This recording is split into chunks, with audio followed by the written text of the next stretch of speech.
Y como todos los lunes nos acompaña el secretario de Educación, el doctor Melitón Lozano, a quien le doy la bienvenida. Muchas gracias, secretario, por estar con nosotros. Bienvenido. Estimada Nuria, siempre agradezco tu hospitalidad. Gracias a todo el Sistema Estatal de Telecomunicaciones. Y hoy vamos a dialogar de cosas muy importantes. Muy importantes porque vas a iniciar con una cronología muy interesante de cómo se han ido dando las cosas y que nos va a llevar a algo muy específico y también de mucho interés. Exactamente. Saludo con muchísimo aprecio a todas las maestras y maestros que nos están escuchando, a los padres y madres de familia, tutores, alumnas y alumnos, y a la sociedad en general. Un servidor tiene, como lo ha instruido el gobernador, tenemos que dar certezas, aún sabiendo que hay cosas que se tienen que redefinir de acuerdo a cómo se va comportando la pandemia en nuestro estado. Claro. Entonces les cuento a todos que el ciclo escolar inició la semana pasada. Del 20 al 24 estuvieron trabajando las maestras y los maestros en una semana intensiva de capacitación, tanto los de básica como educación media superior. Ahorita vuelvo a ello. Sí. Siguiente, hoy en esta semana del 27 al 31 tendremos un consejo técnico escolar. ¿Ya empezó? Ya empezó y están en eso. La semana del 3 al 7 de agosto estaba planeada la limpieza de las escuelas, de los salones de clase. Sin embargo, eso se va a tener que redefinir. Y el inicio de clases con los alumnos está programado para el 10 de agosto. Ahora bien, esa fecha se mantiene. La fecha de inicio hasta este momento se mantiene. Lo que cambia es que no será presencial, sino que será a distancia. Desde casa. Eso es muy importante, por eso quiero hoy reiterarlo, ¿verdad? De que vamos a iniciar el curso con los alumnos. Eso ya es una certidumbre. Quiero decir que el día de mañana tengo reunión con todos los secretarios del país y con el secretario Esteban Moctezuma. Y si hubiera un una cambio... reunión importante, ¿eh? Sí, a las 12 del día. De hecho, él va a estar en la mañanera con el presidente de la República, Andrés Manuel López Obrador. Hay que estar atentos porque si existe alguna modificación de fecha, el día de mañana la conocemos. Hasta este momento se encuentra programado 10 de agosto. Pero lo que sí no cambia es que regresamos en modalidad de educación a distancia. O sea, presencial se descarta totalmente y regresamos a distancia. Eso es lo fundamental que quiero que todas las personas que me están escuchando lo sepan y que estemos abiertos porque la pandemia pues nos hace redefinir cosas. Para los que nos estén escuchando y digan, bueno, pero ¿por qué? ¿No? Pues es que de aquí al 10 de agosto realmente falta poco más de una semana y media o 2 semanas y es muy poco probable que el semáforo cambie de color. Así es. En todos los estados del país casi ninguno está en verde. En Puebla estamos en rojo, por lo tanto sería improcedente regresar a clases presenciales. Esa es la razón principal por la que regresaremos a distancia. Bien. El contexto actual, ¿qué está pasando ahora? Muy bien. Quiero comentarles que la semana intensiva de capacitación, que fue del 20 al 24, fue todo un éxito. Fue un gran éxito. Quiero enviar un reconocimiento a todas las maestras y los maestros que participaron. Un sentido reconocimiento porque se están portando a la altura de las circunstancias, con todo su compromiso.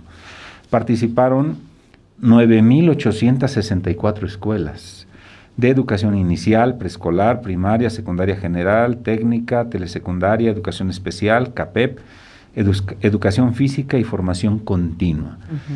Y se hizo una evaluación. Y la apreciación de los maestros es que fue muy útil, muy pertinente y muy adaptado a las circunstancias. Y lo que sobresalió fue una gran disposición de las maestras y los maestros para el trabajo. De igual forma, te comento que en educación media superior estuvieron reunidos supervisores, ATPs de bachilleratos generales, incluidos los centros escolares, digitales, telebachilleratos comunitarios, ENSAP y capacitación para el trabajo, con una asistencia máxima de 565 participantes. Estuvieron tratando temas de relevancia y de igual manera quedaron muy contentos. Pero lo que pongo de relieve es la gran disposición que tienen, el ánimo positivo que existe, y eso ya es una gran ventaja para enfrentar esta nueva fase que estamos ya transcurriendo. Digo, porque independientemente de lo difícil que fue para muchos, el enriquecimiento que tuvieron en cuanto a la cercanía con sus alumnos, en cuanto al establecimiento de estas relaciones y esta comunicación para poder aprender en casa, pues esto les da una fuerza especial, ¿no? Para ahora poder empezar ya con todas esas bases, ¿no? Así es. Y esta semana ya inició. En este momento, todas las maestras y maestros de las más de 9,000 escuelas de las que te hablo ya están en consejo técnico escolar, desde temprano. A distancia, por lo tanto les envío un cordial saludo y los invito a que sigan con ese entusiasmo. Le hemos titulado la adaptabilidad, aceptabilidad y adaptación para el regreso ciclo escolar 2021. Que tiene un poco que ver con las 4A de la ley del Estado. Exactamente, de educación del Estado. Exactamente. Y les voy a contar un cuento. A todos los seres humanos nos gustan los cuentos. Y por eso pensé uno que viene muy pertinente para este momento. El cuento se llama El pescador. Dicen que era un pescador que gozaba yendo al río a tirar su caña, a pescar, disfrutaba la naturaleza. Y pasaba un río muy bonito con un agua cristalina y había un montículo y un arbolito. Entonces llegaba el pescador, se situaba en ese lugar y lanzaba su caña y pescaba. Y se iba feliz a su casa. Pero de pronto hubo un gran fenómeno meteorológico, un huracán, y fue tan grande que hubo deslaves de los cerros y el río cambió de rumbo, cambió de dirección. Pero ese pescador, como le gustaba tanto el lugar donde se sentaba a pescar, seguía yendo a ese montículo, junto a ese árbol, y tirando la caña de pescar, aunque el río ya no pasaba por ahí. ¿Verdad? Porque el río ya había cambiado de cauce. Entonces, este cuento, que es muy sencillo, pero nos deja una gran enseñanza.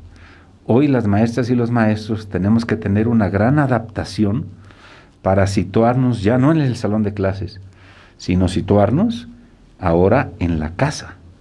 Entonces es un cambio de modos de ver la educación, es una ruptura de esquemas. Totalmente. Y que requiere, obviamente, que nosotros tenemos que garantizar el derecho a la educación, y la educación, recordemos que tiene que ser aceptable, adaptable.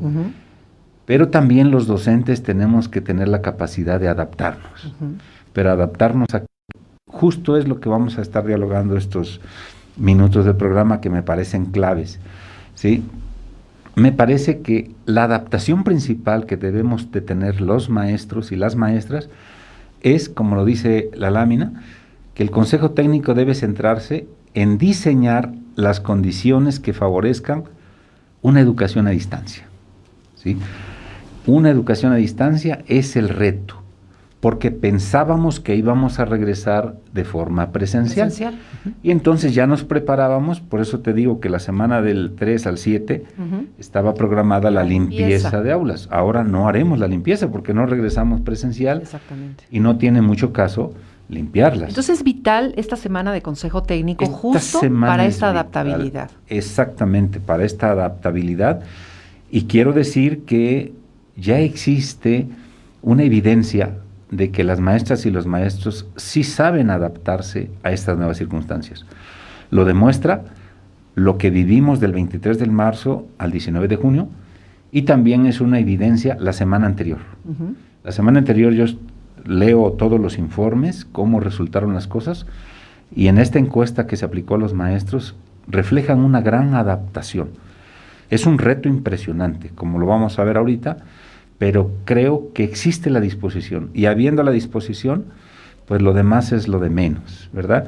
Este pedagogo Krishnamurti, hindú, decía, un maestro mientras le digas el para qué, él inventa el cómo. El cómo. Claro. Por lo tanto, hoy se trata de crear, se trata de dar rienda suelta a la creatividad porque el reto es grande, como lo vamos a ver en un momento. Sí, porque además es una tabla muy interesante que les vamos a presentar de justo lo que está hablando el secretario, de esa adaptabilidad. Bueno, ¿qué pasaba antes, cuando no había COVID? Y ahí en esta lámina que ustedes están viendo y a todos los que están escuchándonos por radio, el secretario va a hacer un énfasis especial en cada uno de los puntos. Antes del COVID, bueno, pues las condiciones del aula eran para aprender, ¿no? Exactamente. Tú, cuando estábamos antes del COVID, pues decías, ¿cuáles son las condiciones del aula? ¿Qué tengo en el aula? Tengo pizarrón, tengo proyector para usarlo. Ahora cambian las cosas. Ahora tengo que pensar en las condiciones y recursos disponibles en casa. Hay un cambio importante. Entonces, ¿qué tantos recursos y posibilidades tienen las niñas, niños, adolescentes en función no solamente de conectividad para trabajar un modelo híbrido, lo cual le llamamos sincrónico y asincrónico? Híbrido es cuando hay dos opciones. Las dos, sí. Que puede ser sincrónico y asincrónico. ¿Qué significa sincrónico? Que a la misma hora todos se conecten. Bien. Y que el maestro esté explicando la clase. Y que los alumnos puedan interactuar. Bien. Eso es sincrónico. Sin embargo, ahora hay que pensar si existen las condiciones en casa para ello. Si tengo 40 alumnos, ¿cuántos sí tienen la posibilidad de establecer este tipo de trabajo? Es probable que solamente sean 20. 20, la mitad, sí. Y los demás no los puedo dejar atrás. Entonces, con los demás puede existir un modelo asincrónico. Es decir, ya no en tiempo real, sino tener los materiales, videos y otro tipo de recursos que en cualquier momento se pueda acceder a ellos. Y que si el maestro dijo, nos conectamos todos a las 9, eso es sincrónico. Asincrónico es que el alumno toma su ritmo. Si el alumno no tiene conectividad, entonces cuando pueda tener, baja esos materiales, los guarda y los trabaja más tarde, por ejemplo. Entonces, o el docente ve la manera de hacerle llegar esos materiales. Hacerle llegar los videos, los materiales. Por lo tanto, cambia el ritmo de trabajo. Claro. En esta nueva normalidad, un profesor debe tener en cuenta estos aspectos tan importantes. Luego también, saber si tienen computadora o no. Claro. Si tienen celular y si tienen conectividad. Determinar qué tan fácil es hacer llegar las guías de aprendizaje a distancia y los libros de texto. Entonces, y luego el estado emocional es un factor clave, tomarlo en cuenta, porque seguramente en casa la han pasado difícil. Puede ser que haya habido enfermos, que la situación económica esté complicada, que los alumnos estén agobiados. Por lo tanto, el elemento emocional es clave. ¿Cómo atender el elemento emocional a distancia? Ese es a lo que me refiero, que es un verdadero reto. Y hablando de emociones, bueno, hay otro punto que es muy importante, que antes del COVID, bueno, pues los docentes recibían a sus alumnos. Exactamente. ¿No? En el aula, buenos días, muchachos, muchachas, ¿cómo están? Vamos a empezar, y había una conexión cercana, ¿no? Exactamente, ese es el siguiente reto.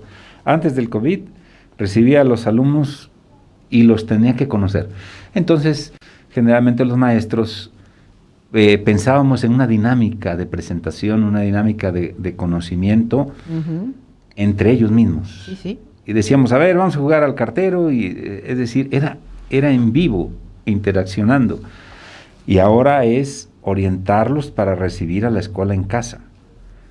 ¿Cómo puedo conocer a mis alumnos a distancia? Porque va a haber alumnos nuevos. Segunda, ¿cómo los alumnos pueden conocerme a mí como su profesor?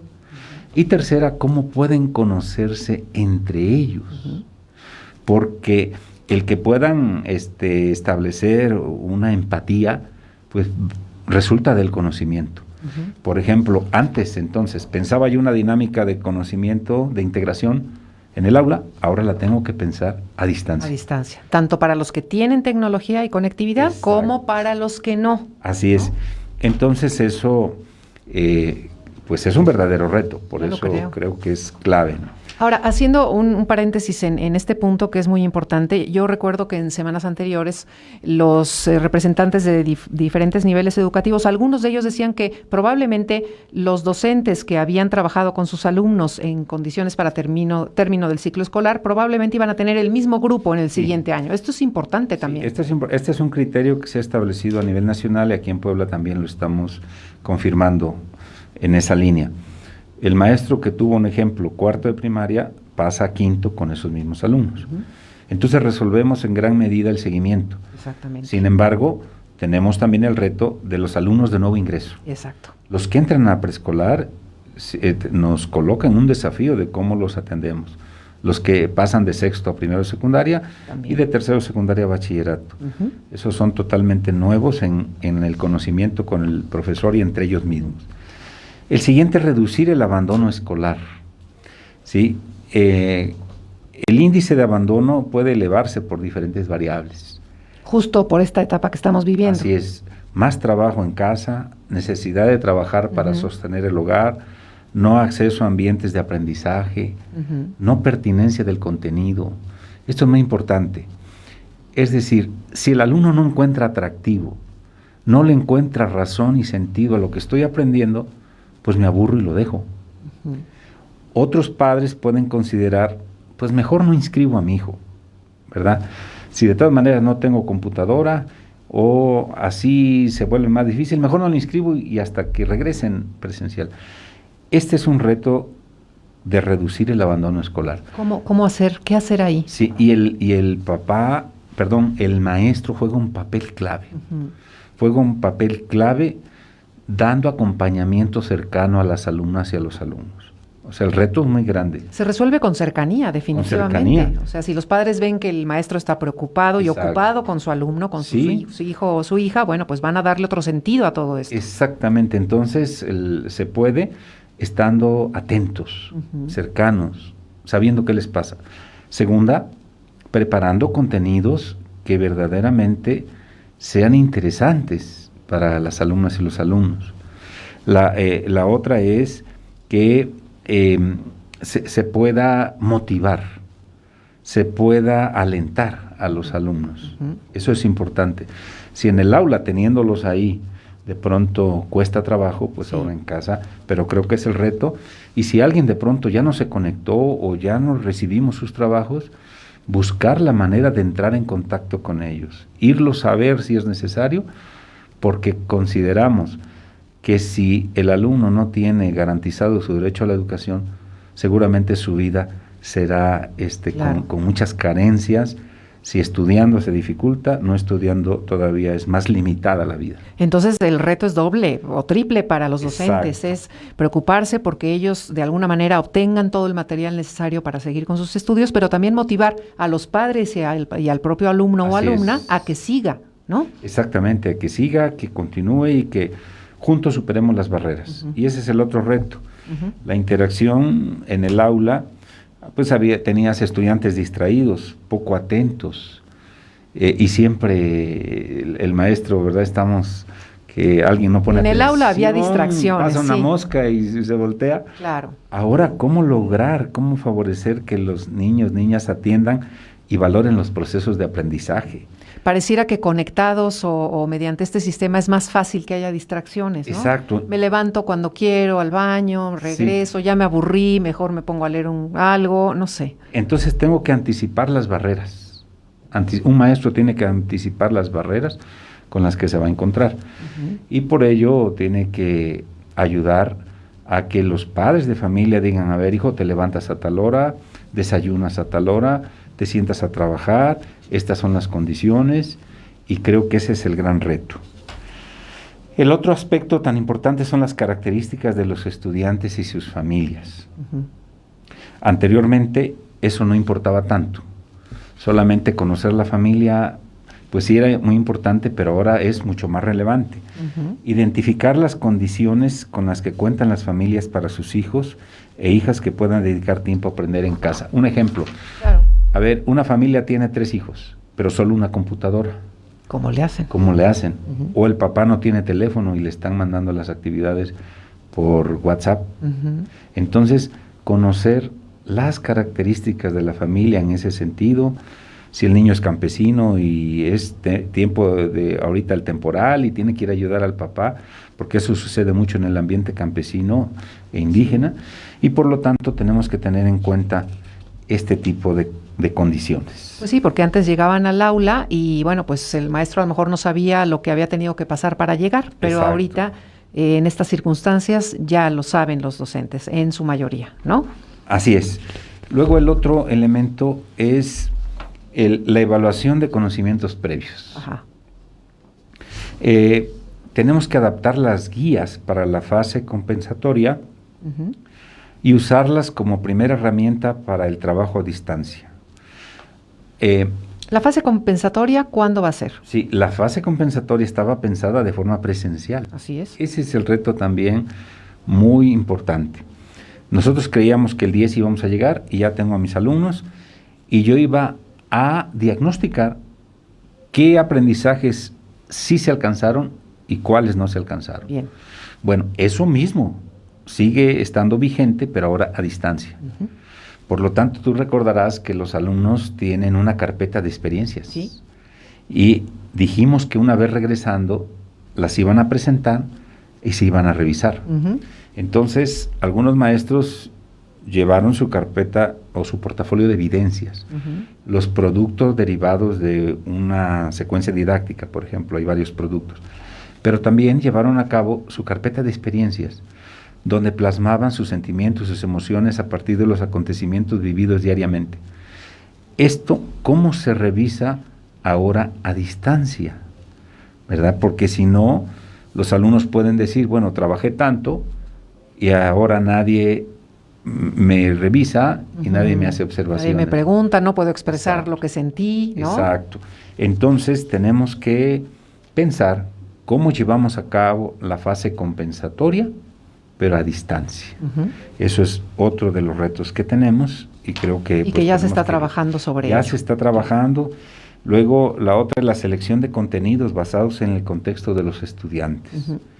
Determinar lo que las niñas, niños, adolescentes no pueden no saber y que es clave para su vida y para continuar aprendiendo. Un ejemplo, si la materia, ya sabes que me encanta la biología, si la materia es biología, es un programa muy amplio Uh-huh. y puede ser que no se toque tal contenido, pero en esta circunstancia tendrían necesariamente que tocar, si el tema es hablar sobre los virus y las bacterias, ese es un aprendizaje pertinente. Uh-huh. Pero no solo en términos de contenido, sino también de habilidades para el aprendizaje. Un ejemplo, en biología, la habilidad de la comparación es muy importante. Uh-huh. Entonces, no pueden dejar de desarrollar la habilidad de comparación, porque sin eso no podrían acceder a otros aprendizajes. Eso es clave. Entonces, que un maestro y una maestra identifique cuáles son los aprendizajes claves, y por aprendizajes estoy entendiendo contenidos, habilidades, actitudes. Uh-huh. Eso es importante. Y cómo idear este punto de la comparación, ¿no? Sí, por ejemplo, ¿no? Entonces creo que esa parte, pues tenemos que ponerle mucha atención. La otra es el diseño de actividades basada en las características de los alumnos. Uh-huh.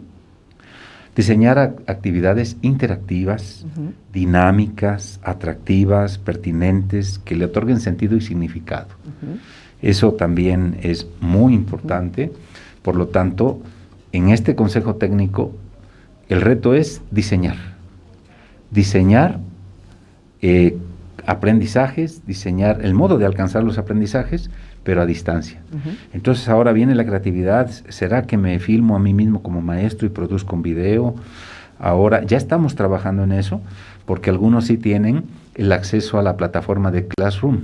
Exacto. Y en esta plataforma de Classroom existen forma de trabajar interactivamente, Uh-huh. de forma sincrónica y asincrónica. Uh-huh. Algunos en la ciudad sí pueden. O sea, ya son materiales que están hechos, Sí, bueno, ya tienen un objetivo y que algunos nos ya, sirven. Ajá. y los otros hay que elaborarlos. Hay que elaborarlos. Va a haber un taller en estos días de cómo elaborar estos materiales para ser utilizados en la página Classroom, en la plataforma, y que estos materiales puedan quedar listos para que se utilicen en cualquier momento. Entonces ya estamos. Yo por eso hago un reconocimiento a todos los equipos técnico-pedagógicos de la Secretaría de Educación, empezando por las subsecretarias, por los directores de nivel, supervisores, todos, y los ATPs están trabajando muy fuerte. Las áreas de investigación, porque estamos retados, y creo que el reto hace que nuestras capacidades se desarrollen más, y eso es lo que está sucediendo en Puebla. Quiero decirte que aquí en Puebla estamos adelantándonos a las circunstancias, porque pues nos estamos planteando ya cómo recibir a los alumnos, pero a distancia. A distancia, muy bien. Así es. Y los horarios también son importantes. Si lo comentabas hace un momento de cuando en una casa tienen un equipo de computación para 3 diferentes niveles educativos, ¿no? ¿Cómo decirles a los padres que eso puede ser, lo pueden utilizar entre los 3 y que los 3 van a salir avante en esto, ¿no? Así es. El otro elemento, creo que todavía me da tiempo, me faltan 2, es ajustar los contenidos. El día de hoy, quiero decirles que se están empaquetando todos los libros de secundaria. Ya los tenemos en Puebla. Ya están. Ya tenemos el 100% de los libros de secundaria en los almacenes. Pero tú sabes que llega el de biología, el de historia, el de física, y ahora hay que hacer los paquetes. Pero hay que hacer los paquetes de millones de libros. Hoy empezamos. Pero ya están. Van a necesitar manos, ¿no, secretario? Sí. Y se van a empezar a distribuir, yo creo que el 7 es el reto. El 7 damos el banderazo para que se vayan los libros a las escuelas. Se demoraron un poco otros libros de niveles inferiores, pero ya estamos resolviéndolo. Muy bien. Entonces, ¿por qué menciono esto? Porque se tiene que ajustar los contenidos del libro a las elaboraciones de lo que están haciendo los maestros. Tomar en cuenta el libro. Si voy a utilizar el libro, cuando el alumno lo abría y tenía dudas, preguntaba. Claro. Pero ahora no voy a estar ahí como maestro. ¿Qué instrucciones puedo dar respecto a las actividades que tiene el libro? Esa es otra acción que tenemos que prever. Y finalmente, nosotros diseñábamos horarios en la escuela. A ver, de tal hora a tal hora, tal materia. Tal materia, sí. Pero ahora no. Ahora en la casa eso tiene que tener mucha flexibilidad. Si el alumno estuvo de manera sincrónica, bueno, siguió todo, pero ¿y si no? Y si él puede hasta las 12, entonces tenemos que ser flexibles, muy flexibles en la forma en que el alumno puede acceder a las actividades. Repito, puede ser a través de estas acciones. Recordemos que los contenidos también se van a transmitir por televisión. Es probable que mañana el secretario de Educación Federal, Esteban Moctezuma, anuncie el inicio de un nuevo canal exclusivo de la Secretaría de Educación Pública Federal para contenidos educativos. Y eso va a acompañar este proceso. Entonces debo de tener en cuenta los horarios, el diseño de horarios. Y también anuncio que aquí en Puebla el gobernador autorizó un canal exclusivamente para contenidos educativos. Entonces vamos a tener otras herramientas. Más herramientas, pero de pronto este conjunto de herramientas, si no las sabemos ensamblar con un propósito determinado, podemos no aprovecharlas al máximo. Esos son los grandes retos que tenemos. Pues sí, que no son pocos. Así es. Que no son pocos. Pero tengo la firme convicción, estimada Nuria, de que sí se puede y de que existe la actitud de disposición, y esa es la base para que podamos salir exitosos y logrando esta misión central que tenemos de formar seres humanos felices, seres humanos integrales y buenos ciudadanos. Y cualquier inquietud, ya lo saben, que los padres de familia tengan, pueden acudir a las líneas telefónicas de atención de la Secretaría de Educación, que son 2222-293820 o 2222-293825. Y durante estos días vamos a estar hablando, por supuesto, con cada uno de los directivos de diferentes niveles educativos, justamente para aterrizar todo esto que hoy habló el secretario doctor Melitón Lozano, a quien le agradezco su asistencia a este programa. Muchas gracias. El agradecido soy yo, estimada Nuria, y seguimos adelante, y aquí estaremos contigo reactualizando constantemente la información. Muchas gracias, secretario. Y muchas gracias a ustedes. Recuerden lavarse las manos, desinfectar y limpiar objetos de superficies de uso común, mantener una sana distancia, no tocarse la cara y sobre todo utilizar el cubreboca. Gracias, Alejandra Varela García, en Lengua de Señas Mexicana. Y mañana tenemos una cita en punto de las 12 de la A a la Z, Puebla en Casa. Gracias, buena tarde.